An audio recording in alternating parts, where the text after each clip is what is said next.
This is a really interesting development for Americans who might be considering a European holiday, but it's not quite worked out in the details yet. What's happened is the European Union has announced that they will be looking to reopen travel for American travellers coming to Europe, but it will still be down to those individual member countries to decide whether they will accept Americans who've had their vaccination. What this has come off the back of is a very successful vaccine rollout in the United States. It's now around 60% of Americans that have had at least one shot, about 350 million shots distributed right across the country. So this is the point in America where people are saying you've had the shot.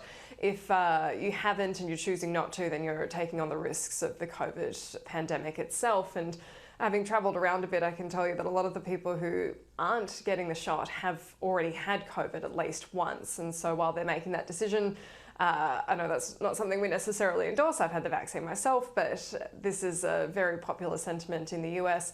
They do at least have some level of herd immunity. So the case numbers here have really gone down.